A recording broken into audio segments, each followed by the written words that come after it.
like video, share video and subscribe our channel. اور وہ وقت تھا شب قدر کا، اس لیے اللہ تعالیٰ نے قرآن کریم کے اندر بیان فرمایا انا انزلناہ فی لیلۃ القدر، کہ ہم نے اس قرآن کریم کو شب قدر کے اندر نازل فرمایا، یعنی مکمل قرآن کریم جو لوح محفوظ، جہاں لوح محفوظ میں تھا وہاں سے آسمان دنیا پر جو نازل ہوا ہے وہ ایک ہی رات کے اندر لوح محفوظ سے شب قدر میں نازل ہوا ہے۔ یہ قرآن کریم کا پہلا نزول تھا، پہلی دفعہ قرآن کریم اللہ کے علم سے باہر نکلا تو وہ شب قدر کی رات تھی۔ شب قدر کے موقع پر مکمل قرآن کریم لوح محفوظ سے آسمان دنیا تک آیا، ابھی دنیا میں نہیں آیا۔ اس کے بعد قرآن کریم کا دوسرا نزول، دوسرا سفر شروع ہوا کہ آسمان دنیا سے اللہ کے نبی صلی اللہ علیہ وسلم تک پہنچا۔ یہ سلسلہ مکمل نہیں تھا، 23 سال لگے اس قرآن کریم کو نازل ہونے میں۔ 23 سال کے عرصے میں قرآن کریم آسمان دنیا سے لے کر آپ صلی اللہ علیہ وسلم تک پہنچا ہے، تھوڑا تھوڑا کر کے۔ اللہ تعالیٰ فرماتے ہیں سورہ بنی اسرائیل سورہ نمبر 17 آیت نمبر 12 کے اندر انا انزلناہ قرآنا لتقرأہ علی الناس، کہ ہم نے اس قرآن کریم کو نازل کیا تاکہ آپ لوگوں کو پڑھ کر سنائیں علی مکث، تھوڑا تھوڑا کر کے، کیونکہ زیادہ پڑھ کر سنائیں گے تو بھول جائیں گے۔ ونزلناہ تنزیلا، اور ہم نے بھی اس کو تھوڑا کر کے نازل کیا ہے، کبھی 5 آیتیں، کبھی 2 آیتیں، کبھی 1 سورت، جتنا ضرورت ہوتی اتنا اللہ تعالیٰ نازل فرماتے۔ اور نازل ہونے کا طریقہ بھی آپ علیہ السلام کے لیے بہت ہی مشکل ہوتا تھا۔ بخاری شریف کی دوسری روایت، دوسری حدیث میں حضرت زید بن ثابت رضی اللہ عنہ فرماتے ہیں کہ میں نے اللہ کے نبی سے پوچھا کہ یا رسول اللہ، آپ پر قرآن کریم نازل کیسے ہوتا تھا، کیا طریقہ ہوتا تھا کہ اللہ تعالیٰ کی طرف سے قرآن کریم کی آیتیں آپ تک پہنچتی تھی؟ تو آپ صلی اللہ علیہ وسلم فرمایا کہ الگ الگ طریقے ہوتے تھے۔ ایک طریقہ ہوتا تھا سلسلۃ الجرس، یعنی ایسی آواز مجھے آتی تھی جیسے گھنٹیوں کے بجنے کی آواز ہوتی ہے، اور مسلسل ایسی آواز مجھے آتی تھی، اور یہ طریقہ میرے لیے بڑا سخت ہوتا تھا، بہت ہی تکلیف دہ ہوتا تھا۔ جب آواز ختم ہوتی تو جو کچھ مجھے سنایا گیا ہوتا وہ مجھے یاد ہو چکا ہوتا۔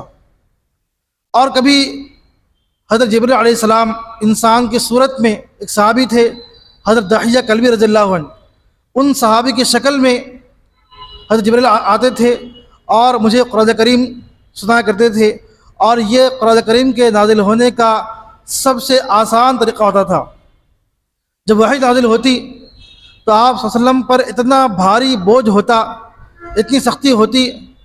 حضرت عائشہ رضی اللہ عنہا فرماتی ہیں کہ سخت سردی کے موسم میں، سخت سردی ہوتی تھی جب آپ علیہ السلام پر قرآن کریم نازل ہوتا تھا، جب نازل ہوتا تھا تو آپ کا چہرہ پسینے سے بھیگ جاتا تھا، یعنی اتنی سخت تکلیف آپ علیہ السلام کو ہوا کرتی تھی اس قرآن کریم کے نازل ہونے کے وقت۔ بعض مرتبہ سفر میں جب آپ علیہ السلام ہوا کرتے، کوئی صحابی آرام کر بیٹھے ہوتے اور ان کے گود میں آپ علیہ السلام کا سر مبارک ہوتا، اور اس وقت قرآن کریم نازل ہوتا تو صحابی فرماتے ہیں کہ آپ علیہ السلام کا جسم اتنا بھاری ہو جاتا کہ اس وزن کی وجہ سے ہمیں محسوس ہوتا کہ کہیں ہمارا پیر ٹوٹ نہ جائے۔ اتنی تکلیف آپ علیہ السلام کو نازل ہوتی تھی اس قرآن کریم کے نازل ہونے میں۔ جب آپ علیہ السلام قرآن کریم کی آیات کو سنتے نازل ہوتے ہوئے تو آپ کوشش کرتے کہ اس کو بار بار دہرائیں تاکہ بھول نہ جاؤں، تاکہ امت کو میں سنا سکوں، بتا سکوں، کیونکہ آپ علیہ السلام پڑھے لکھے نہیں تھے۔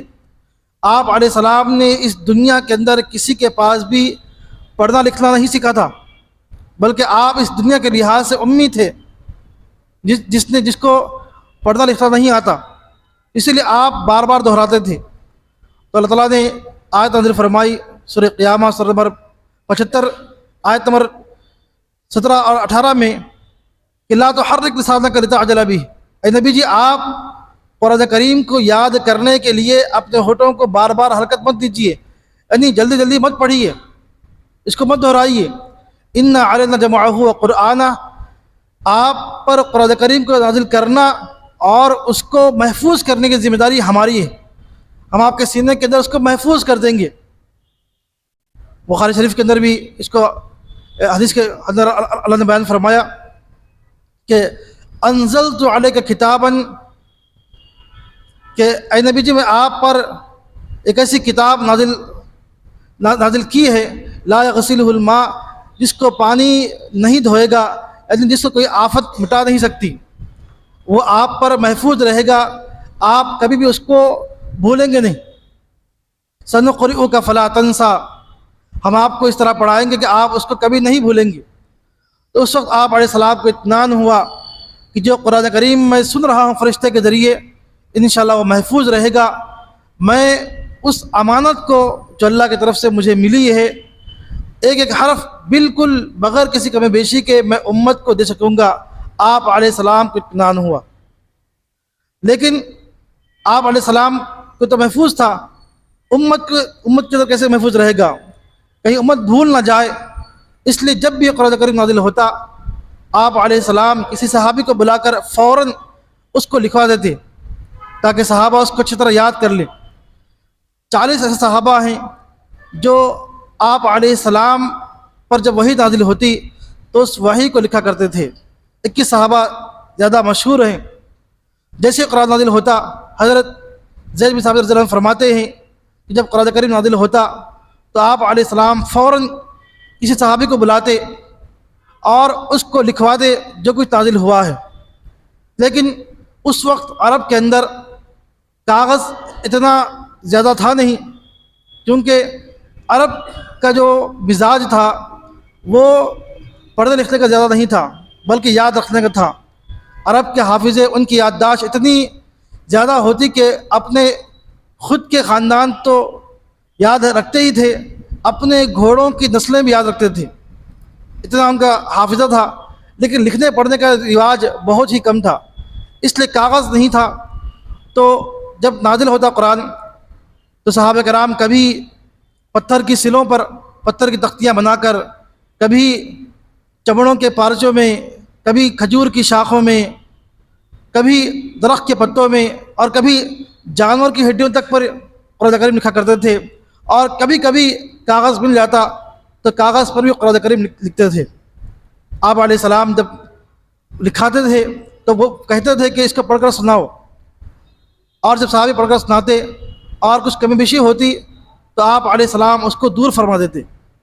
تو اس طرح قرآن کریم اللہ تعالیٰ کی طرف سے حضرت جبرائیل علیہ السلام، پھر اللہ کے نبی علیہ السلام سے لے کر کاغذ پر منتقل ہوا، کاغذ پر قرآن کریم آیا۔ کاغذ یا کبھی جانور کی ہڈیاں، کبھی درخت کے پتے، کبھی کھجور کی شاخیں، کبھی پتھر کی سلیں، اور کبھی چمڑے پر، اس طرح قرآن کریم مختلف چیزوں پر لکھا ہوا ہوتا تھا، اور صحابہ کرام اس کو لکھتے تھے، اس کو یاد کرتے تھے، اور بعد میں دوسرے صحابہ کرام اس کو دیکھ کر لکھ لیتے، اور پھر اللہ کے نبی کو دکھاتے کہ یا رسول اللہ، ہم نے فلاں صحابی سے دیکھ کر یہ لکھا ہے، یہ درست ہے یا نہیں۔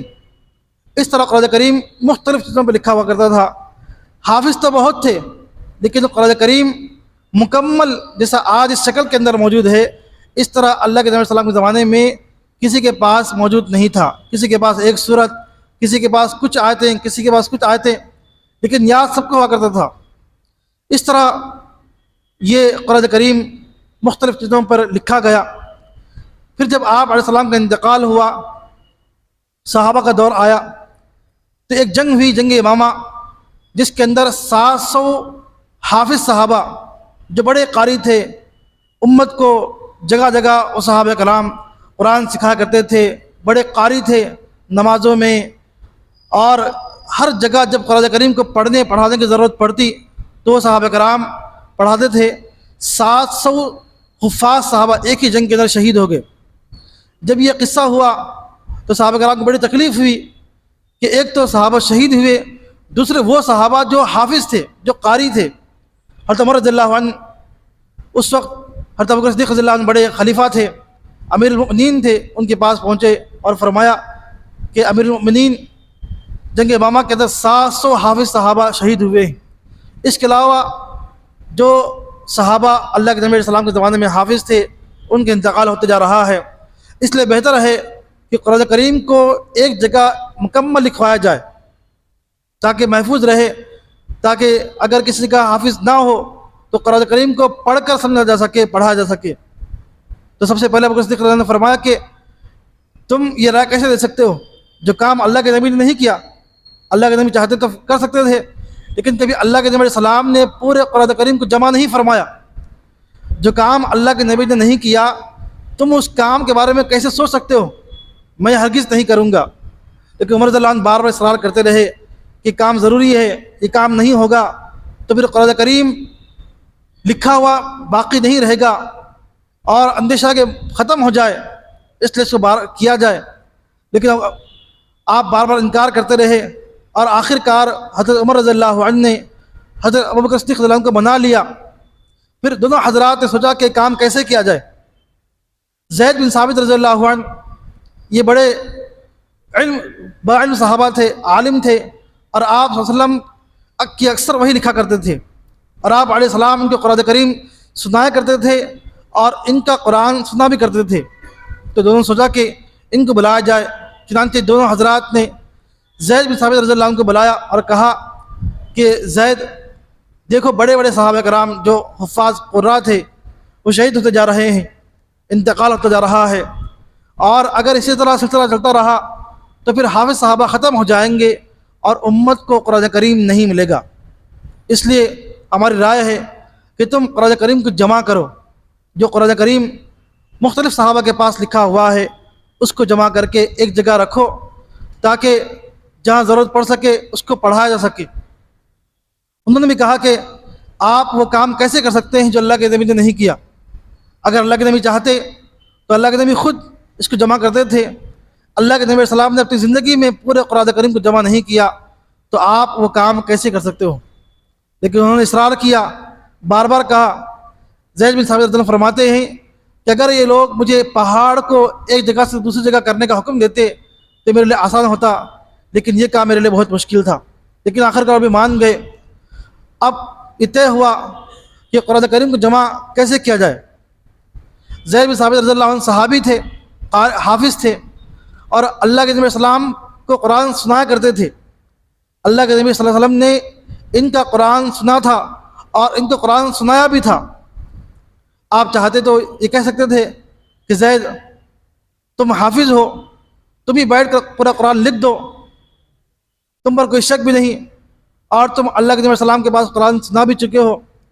لیکن ایسا انہوں نے نہیں کیا تاکہ بعد میں کوئی یہ نہ کہہ سکے کہ جو قرآن مسلمان پڑھتے ہیں یہ زید بن ثابت کا لکھا ہوا ہے، یہ اللہ کا نازل کیا ہوا نہیں ہے، یہ الزام نہ لگے۔ اس لیے زید بن ثابت نے اعلان فرمایا کہ تمام صحابہ کرام جن کے پاس بھی قرآن کریم لکھا ہوا ہے وہ قرآن کریم کو لے کر ہمارے پاس آئے اور 2 گواہ ساتھ لائے، 2 گواہ ساتھ ہو جو گواہی دیں کہ یہ قرآن جو لکھا ہوا ہے یہ اللہ کے نبی نے لکھایا ہے، یا اس کو لکھ کر ہم نے اللہ کے نبی کو دکھایا اور اللہ کے نبی علیہ السلام نے اس کو درست فرمایا، اس کی تصدیق فرمائی۔ 2 گواہ ساتھ لانا ضروری ہے۔ چنانچہ صحابہ کرام جن کے پاس لکھا ہوا موجود تھا وہ لے کر آتے اور 2 گواہ بھی ساتھ لاتے کہ جو قرآن کریم ہم پیش کر رہے ہیں، ہم دکھا رہے ہیں، اس کو ہم نے اللہ کے نبی کو دکھایا ہے اور اللہ کے نبی نے اس کی تصدیق کی ہے۔ ایسے ہی آیت کو لیتے۔ سب سے پہلے زید بن ثابت رضی اللہ عنہ خود اس کو چیک کرتے کیونکہ وہ حافظ تھے، اس کے بعد حضرت عمر رضی اللہ عنہ اس کو چیک کرتے، عمر رضی اللہ عنہ بھی حافظ تھے، اس کے بعد پھر جو دوسرے بڑے بڑے صحابہ کرام کے پاس قرآن کریم لکھا ہوا تھا ان سے چیک کراتے۔ یہ 3 مرتبہ چیک ہونے کے بعد اس آیت کو لکھ لیتے۔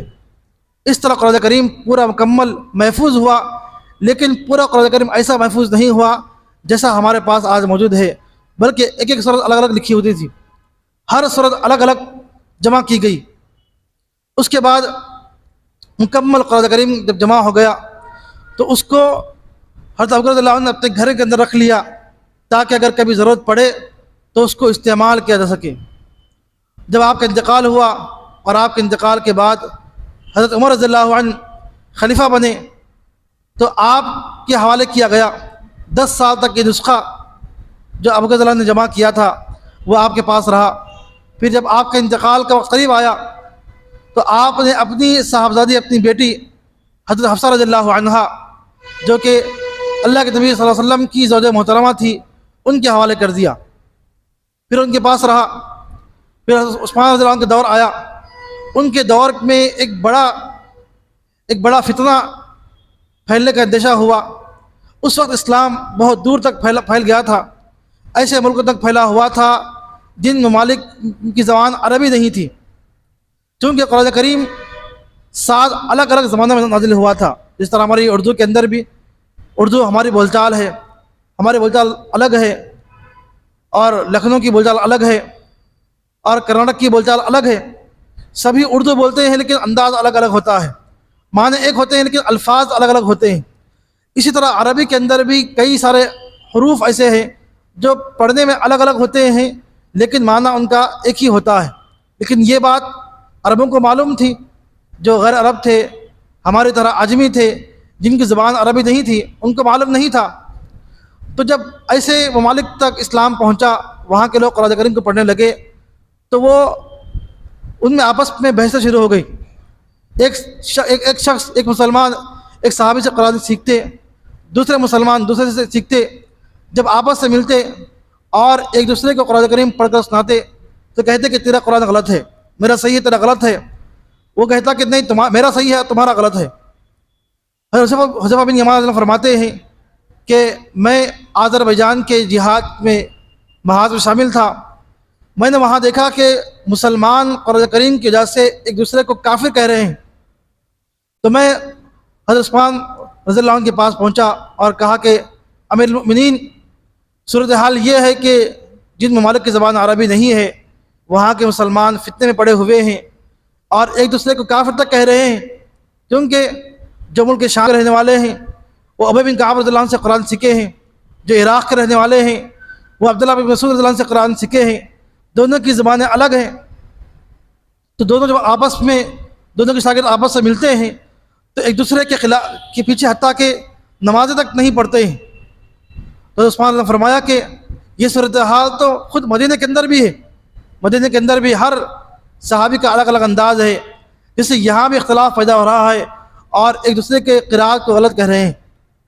تو پھر آپ نے سب کو جمع فرمایا اور خطبہ دیا کہ تم میرے پاس مدینہ کے اندر رہتے ہوئے تمہارا یہ حال ہے کہ تم آپس میں جھگڑ رہے ہو، تو جو دور ملکوں کے ہیں ان کا کیا حال ہوگا؟ اس لیے میں بہتر سمجھتا ہوں کہ قرآن کریم کو ایک ہی انداز میں لکھا جائے، ایک ہی طرز پر پڑھا جائے تاکہ امت کے اندر اختلاف نہ ہو۔ تو پھر اس کے بعد مشورہ ہوا اور صحابہ کرام نے دوبارہ اس کو ایک ہی طرز پر لکھنے کی رائے دی۔ تو حضرت عثمان رضی اللہ عنہ نے دوبارہ حضرت زید بن ثابت رضی اللہ عنہ جو کہ پہلے بھی قرآن کریم کو جمع کر چکے تھے، ان کے ساتھ اور 3 صحابہ کو جوڑا اور فرمایا کہ اس قرآن کریم کو اس طرح لکھو کہ ایک ہی طرز ایک ہی انداز پر ہو اور کوئی اس کو غلط نہ کہہ سکے۔ چنانچہ انہوں نے دوبارہ قرآن کریم کو ترتیب دیا اور اس انداز میں لکھا کہ سب کی قرأت اس کے اندر شامل ہو جائے۔ اور اس کے بعد قرآن کریم کے پہلے ایک ہی نسخہ تھا، اب عثمان رضی اللہ عنہ نے اس کے 7 نسخے بنائے۔ ایک نسخہ مکہ مکرمہ کو بھیجا کہ وہاں کے مسلمان اس کی تابع کریں، اس کے موافق قرآن کریم کو سیکھیں اور پڑھیں۔ ایک نسخہ بحرین بھیجا، ایک نسخہ ملک شام بھیجا، ایک کوفہ، ایک بصرہ اور ایک مدینہ کے اندر رکھا۔ اس طرح 7 الگ الگ ممالک کو نسخے بھیجے تاکہ وہاں کے مسلمان اس نسخے کو دیکھ کر اس کے مطابق قرآن کریم کو سیکھیں، پڑھیں اور اسی کو پڑھنے پڑھانے میں لائیں۔ اس طرح قرآن کریم ایک ہی طرز میں جمع ہوا۔ لیکن اس کے بعد بھی ایک بڑا مسئلہ تھا کہ عرب کے اندر قرآن کریم کو جو پڑھنے کا مزاج تھا، قرآن کریم پر زبر پیش جو آج ہم دیکھتے ہیں یہ موجود نہیں تھے، نہ یہ تھے اور نہ نقطے تھے۔ جو عربی کے حروف پہ نقطے ہوتے ہیں، حروف پر نقطے بھی نہیں ہوا کرتے تھے، نہ نقطے ہوتے تھے نہ زبر پیش ہوتا تھا، کیونکہ عرب اس کے عادی تھے، عربوں کو زبان عربی تھی، ان کو عادت تھی اس طرح پڑھنے کی۔ لیکن جن کی زبان عربی نہیں ہے ان کے لیے مشکل ہوتی تھی، تو اس وقت حضرت علی رضی اللہ عنہ کے ایک شاگرد حضرت ابو الاسود الدولی رحمہ اللہ نے سب سے پہلے زبر زیر پیش کا ایجاد کیا۔ انہوں نے اپنے شاگرد کو کہا کہ میں قرآن کریم پڑھنا شروع کروں گا، جب میں آواز کو اوپر اٹھاؤں تو اس حرف کے اوپر ایک نقطہ لگا دینا، اور جب میں آواز کو نیچے کروں تو پھر اس حرف کے نیچے ایک نقطہ لگا دینا، اور جب میں آواز کو آگے کروں تو حرف کے آگے نقطہ لگا دینا۔ اس طرح زبر زیر پیش کا ایجاد ہوا تاکہ جن کی زبان عربی نہیں ہے وہ اس قرآن کریم کو زبر زیر پیش کے ذریعے اچھی طرح پڑھ سکیں اور صحیح تلفظ سے ادا کر سکیں۔ لیکن یہ نقطے کی شکل میں تھے، زبر کی شکل بھی نقطے کی تھی، زیر کی شکل بھی نقطے کی تھی، پیش کی شکل بھی نقطے کی تھی۔ اب نقطے لگانے کے بعد نقطے کی شکل بھی ویسے ہی ہے، زبر زیر پیش کی شکل بھی ویسے ہی ہے، تو پڑھنے والوں کو پریشانی ہوتی تھی۔ تو پھر دوبارہ اس پر کام ہوا۔ اس وقت سن 100 ہجری میں حضرت یحییٰ بن یعمر، نصر بن عاصم، خلیل بن احمد، یہ بڑے اس وقت کے ماہر اور قرآن کریم کے بڑے حافظ تھے، انہوں نے زبر زیر پیش کی جو آج شکل ہے، آج ہم قرآن کریم میں دیکھتے ہیں، اس شکل کو ایجاد کیا۔ پھر اس کے بعد 100 سال کے بعد، قرآن کریم کے نازل ہونے کے 100 سال کے بعد، اس قرآن کریم پر زبر زیر پیش، جزم، تشدید، یہ چیز اس کے پر لگی۔ پھر اس کے بعد قرآن کریم کو لکھا جاتا رہا، اس کی تفسیر لکھی گئی، اس کے معنی لکھے گئے، اس طرح قرآن کریم عام ہوتا گیا۔ لیکن قرآن کریم لکھا جاتا رہا، چھپائی کے اندر نہیں تھا۔ ہر زمانے کے اندر ایسے کاتبوں کی، قرآن کریم کو لکھنے والوں کی ایسی جماعت ہوتی تھی جن کا کام صرف قرآن کریم کو لکھنا ہوتا تھا تاکہ قرآن کریم کو اچھے سے لکھ سکیں۔ اس کے بعد آج سے 250 سال پہلے 1787 میں پہلی مرتبہ قرآن کریم پرنٹ کے اندر چھپا، یعنی مشین کے اندر چھپنا شروع ہوا۔ پھر اس کے بعد زمانہ بڑھتا گیا، مشینیں عام ہوتی گئی اور قرآن کریم چھپتا گیا، اور آج قرآن کریم ہماری شکل کے اندر موجود ہے۔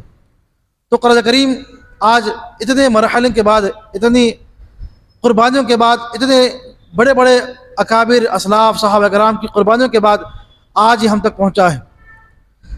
قرآن کریم کے نازل ہونے کا مقصد صرف اس کو پڑھنا سننا نہیں ہے، جیسے کہ آج ہمارا یہ معمول بن چکا ہے کہ ہم قرآن کریم کو کب پڑھتے ہیں، کسی کا انتقال ہو گیا تب پڑھتے ہیں، تراویح کے اندر اس کو سنتے ہیں، یا نیا مکان لے لیا تب پڑھتے ہیں، کوئی بیمار ہوا تب پڑھتے ہیں۔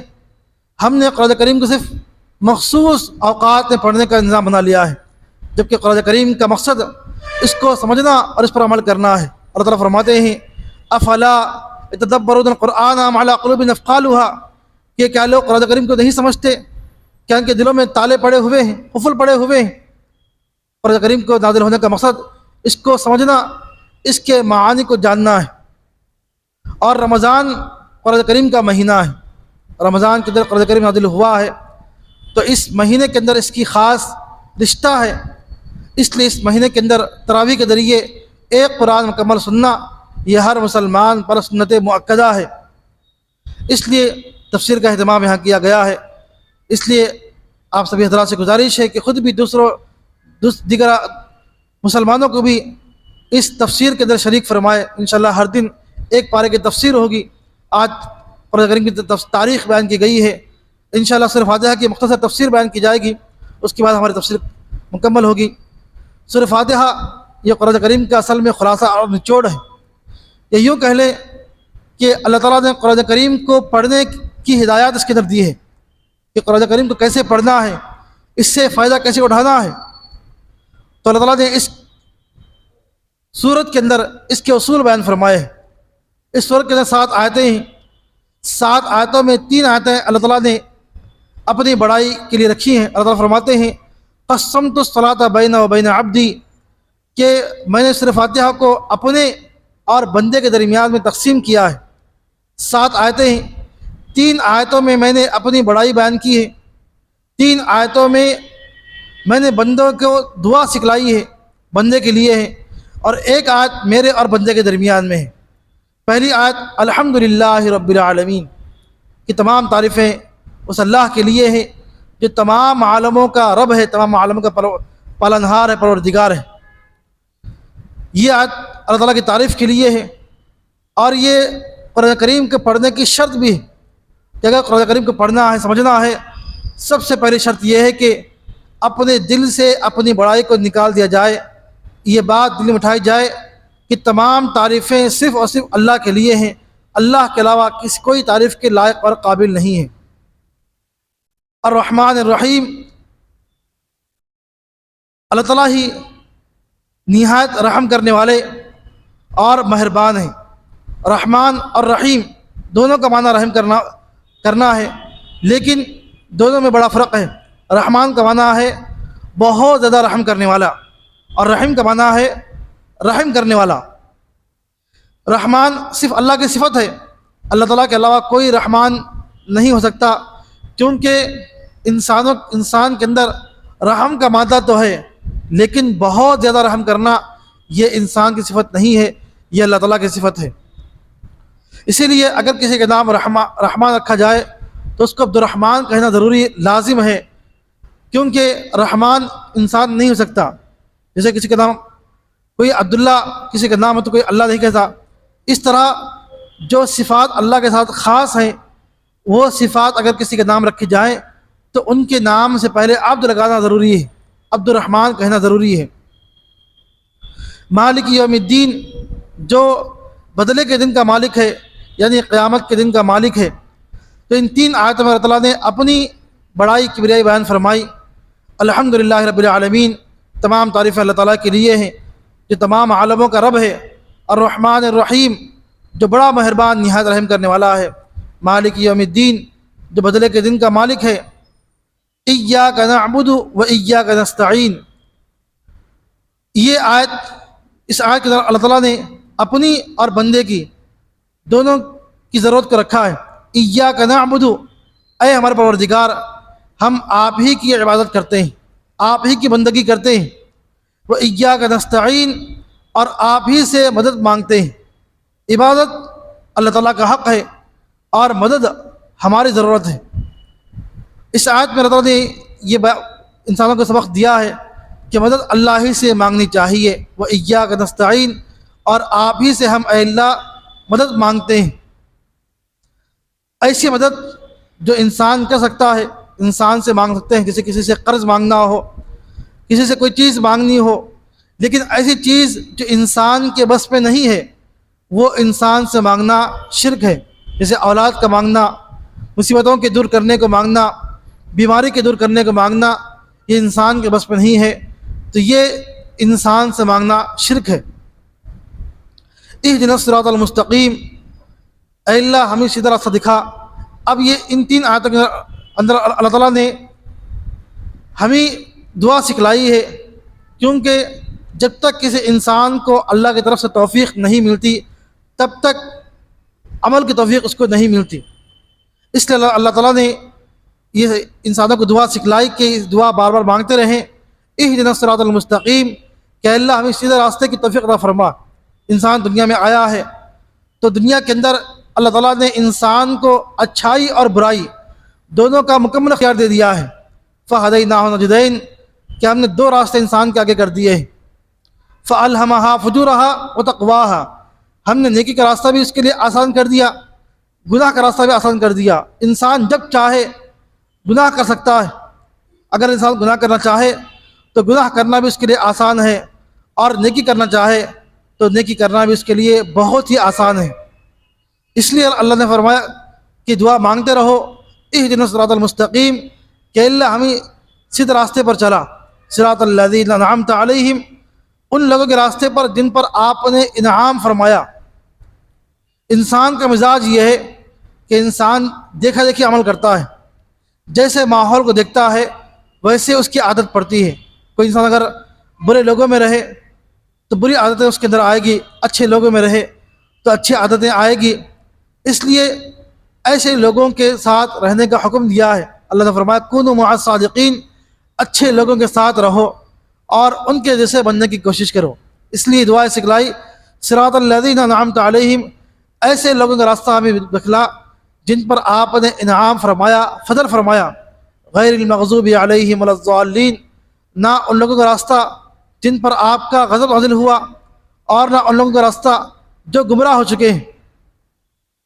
انسان دو وجہ سے گمراہ ہوتے ہیں، ایک یا تو جان بوجھ کر، جانتے ہوئے معلوم ہے کہ یہ برائی ہے، یہ گناہ ہے، اس کے باوجود اس کو کریں تو یہ جان بوجھ کر گمراہ ہونا ہے، اور ایک انجانے میں معلوم نہیں کہ یہ گناہ ہے، یہ غلط کام ہے، برائی ہے، انجانے میں غلطی سے ہو جائے۔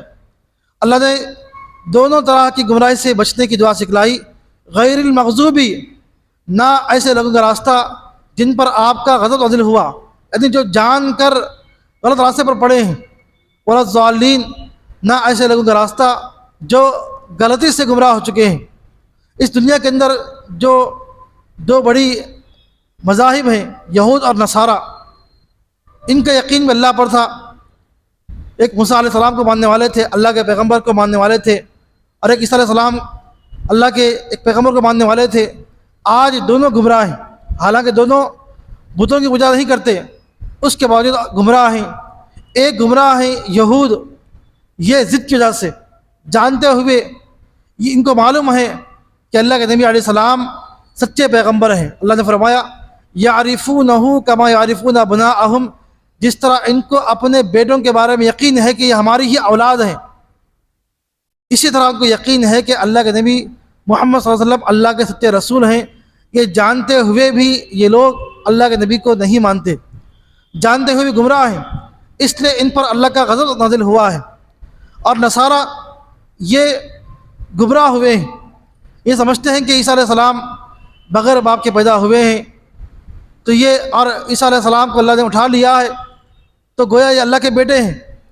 اس گمراہی کے اندر پڑے ہوئے ہیں، اس لیے اللہ تعالیٰ نے دونوں طریقوں سے بچنے کی دعا سکھلائی کہ تم ہر نماز کے اندر یہ دعا کرو کہ اے اللہ ہمیں سیدھے راستے پر چلا، اور ایسے لوگوں کے راستے پر چلا جن پر آپ کا انعام ہوا، آپ پر آپ کا فضل نازل ہوا، اور ایسے لوگوں کے راستے سے بچا جن پر آپ کا غضب نازل ہوا ہے اور جو گمراہ ہوئے ہیں۔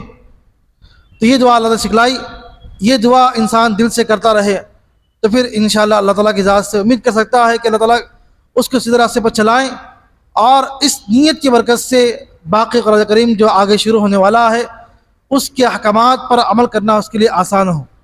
تو بہرحال تفسیر تو بہت ہے، وقت اس کے لیے کم پڑ جائے گا، آج کے لیے اتنا ہی ہے۔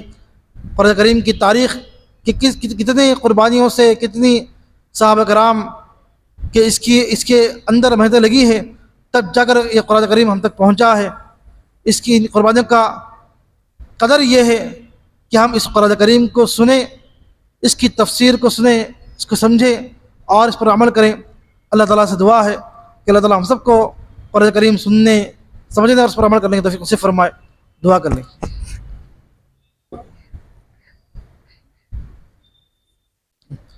الحمد للہ رب العالمین، اللہم صلی علی سیدنا شفیعنا حبیبنا مولانا محمد وبارک وسلم۔ ربنا آتنا فی الدنیا حسنۃ وفی الآخرۃ حسنۃ وقنا عذاب النار۔ اے اللہ ہمارے گناہوں کو معاف فرما دیجیے، اے اللہ ہمارے خطاؤں کو درگزر فرما دیجیے، اے اللہ رحم کا، کرم کا، عافیت کا، عفو کا، درگزر کا معاملہ فرمائیے۔ اے اللہ جو کچھ کہا گیا ہے، سنا گیا ہے، اس کو بہت قبول فرما لیجیے۔ اے اللہ آخرت میں اس کو ہمارے نجات کا ذریعہ بنا دیجیے۔ اے اللہ قرآن کریم کو ہم سب کو سفارشی بنا دیجیے۔ اے اللہ قرآن کریم نے جن جن باتوں کا حکم دیا ہے ان تمام باتوں پر عمل کرنے کی توفیق نصیب فرمائیے۔ اے اللہ قرآن کریم نے جن جن باتوں سے روکا ہے ان تمام باتوں سے بچنے کی توفیق نصیب فرمائیے۔